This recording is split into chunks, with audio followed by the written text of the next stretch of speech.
கட்டுமான பணிகள் எல்லாம் பெரும்பாலும் முடிந்து விட்டது. சிஎம்டியை பொறுத்தவரை அவர்களுக்கு தேவையான அத்தனையும் செய்து கொடுத்திருக்கிறார்கள். இன்னும் கூடுதலாக என்ன வசதி வேண்டுமோ அதை செய்து கொடுப்பதற்கும் அவர்கள் ஒப்புதல் அளித்திருக்கிறார்கள். எனவே நாங்கள் வைக்கின்ற வேண்டுகோள், அவர்கள் கிளாம்பாக்கம் கலைஞர் நூற்றாண்டு பேருந்து முனையத்திலிருந்து இயக்க வேண்டும் என்பது. காரணம், அரசு விரைவு போக்குவரத்து கழகம் முழுமையாக அங்கிருந்து பேருந்துகளை இயக்குகின்ற பொழுது இவர்களும் அங்கிருந்து இயக்க வேண்டும் என்பதுதான் நாங்கள் போக்குவரத்துறை சார்பாக வைக்கின்ற அன்பான வேண்டுகோள்.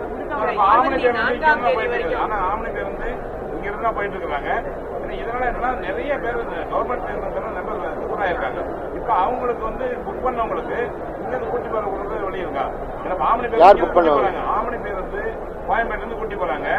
தமிழ்நாடு அரசு பேருந்துல புக் பண்ணவங்கள அவங்க அதாவது கிளாம்பாக்கம் கலைஞர் நூற்றாண்டு பேருந்து முனையம் சிறப்பு விழா உறுதி செய்யப்படுவதற்கு முன்பாக முன்பதிவு செய்தவர்கள் அதுபோல இருக்கிறவங்களுக்கு ஏற்கனவே கட்டணத் தொகை திரும்பி வழங்கப்பட்டது. அவர்கள் அங்கிருந்து அந்த பேருந்து இயக்கப்பட்டது. இப்போ எல்லாமே அங்கிருந்து தான் முன்பதிவு செய்யப்படுகிறது. எனவே மேற்கொண்டு அந்த பிரச்சனை இடாது.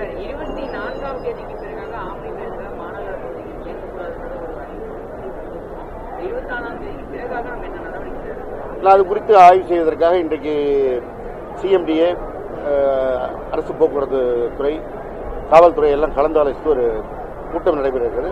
அதில் ஆலோசிக்கப்பட்டு முடிவெடுக்கப்படும்.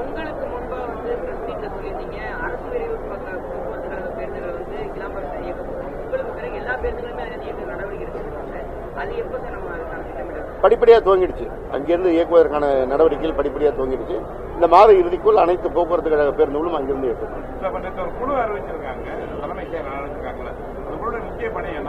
அது கிளாம்பாக்கம் பேருந்து நிலையத்துடைய அங்கே செயல்பாடு சிறப்பாக அமைவதற்கு அந்த ஒருங்கிணைப்பு குழு அமைக்கப்பட்டிருக்கிறது. அங்கே வருகின்ற மக்களுக்கு பிரச்சனை இல்லாமல் அவர்கள் அதை பயன்படுத்துவதற்கு என்ன தேவையோ அதை செய்வதற்கு. தொடர்ந்து நிதி நெருக்கடி பிரச்சனை இருக்கு. அதனால போக்குவரத்து குழுவுடைய அந்த பேச்சுவார்த்தை முடிவடையலன்னு சொல்றீங்க. 7ஆம் தேதி அதற்கான தேவை இருக்கா? பேச்சுவார்த்தையின தேவை இருக்கா? ஏன்னா நிதி நெருக்கடின்னு இல்ல, அது தொழிலாளர் நலத்துறையில் அவங்க கொடுத்திருக்கின்ற மனுவின் அடிப்படையில் அவங்க அதை பேசிட்டு இருக்காங்க. அது அரசு சார்பாக அவங்க பேசுவாங்க.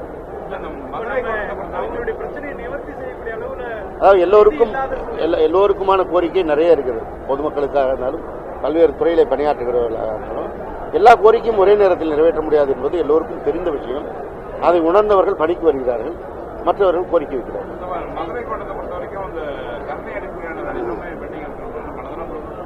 மதுரையில் நானே போய் நேரடியாக என் கையால் கொடுத்துட்டு வந்திருக்கேன். மதுரை அதாவது அதுதான் ஒரு விஷயம் புரிஞ்சுக்கணும். பெண்டிங்கிறது காத்திருப்பவர்கள் நிறைய இருக்கலாம். தேவை எவ்வளவு பேர் எடுக்கலாம்னு அரசு சில விதிமுறைகளை வைத்திருக்கிறது. அந்த விதிமுறைகளுக்கு உட்பட்டு ஓய்வு பெறுகிறவர்கள் எண்ணிக்கை அதிகரிக்க அந்த இடத்துல காலி பணியிடங்கள் நிரப்பப்படுகிறது.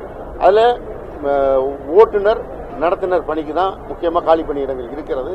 அந்த பணியிடங்கள் பூர்த்தி செய்யப்படுகிறது. அரசு ரீதியான துறை ரீதியாக அலுவலக பணி வேணும்னு கேட்டு காத்திருக்கிறவங்களுக்கு அந்த காலி பணியிடம் வருகின்ற பொழுதுதான் அவர்களை நிரப்பப்படியும். அதை புரிந்து கொண்டும் காலி பணி காத்திருக்கிறாங்கன்னு சொல்லலாம். ஆனால் கொடுக்கவே இல்லைன்னு சொல்லக்கூடாது, கொடுக்கப்பட்டு கொண்டிருக்கிறது. அதுதான் முக்கியமான செய்தி. நம்ம எஃப்டிசி பஸ்ல ஃபுட்போர்டுக்காக இன்னைக்கு ஒரு நல்ல தீர்வு மாதிரி செய்யப்பட்டிருக்கு. எல்லா பேருந்துகளும் கொண்டு வர முடியும். படிப்படியாக நம்முடைய மாநகர போக்குவரத்து மேலாண் இயக்குநர் அதற்கான நடவடிக்கை எடுத்திருக்காங்க. படிப்படியாக எல்லா பேருந்துகளிலும் தானியங்கி கதவு கொடுத்த நடவடிக்கை.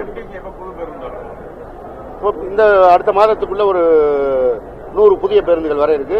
அடுத்தது எலக்ட்ரிக் பஸ், மின்சார பேருந்து 100 வாங்குவதற்கு இப்பதான் டெண்டர் விடப்பட்டிருக்கிறது. அந்த நடவடிக்கைகள் முடிந்து வாங்கப்படும்.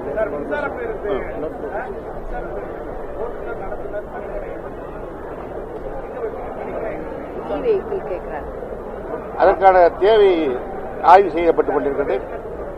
இல்லையா, நீங்க அந்த டெண்டரை படிக்கலன்னு நினைக்கிறேன். டெண்டரை படிச்சீங்கன்னா கொஞ்சம் தெளிவா புரியும். கண்டக்டர் அரசு துறையோட சார்ந்தவங்களா இருப்பாங்க. அந்த மின்சார பேருந்து என்பது நமக்கு புதிது. இங்கே பணியாற்றுகின்றவர்களுக்கு அதை கையாளுகின்ற அனுபவம் கிடையாது. அதில் மெக்கானிக்லாம் நமக்கு இருக்கிறவங்க டீசல் பஸ் மெக்கானிக்.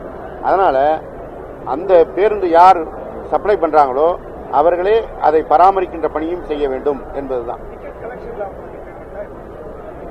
மெயின்டெனன்ஸுக்கான காஸ்ட் இருக்குல்ல, சம்பளம் கொடுக்கிற போய் மெயின்டெனன்ஸ் காஸ்ட் கொடுக்கும்.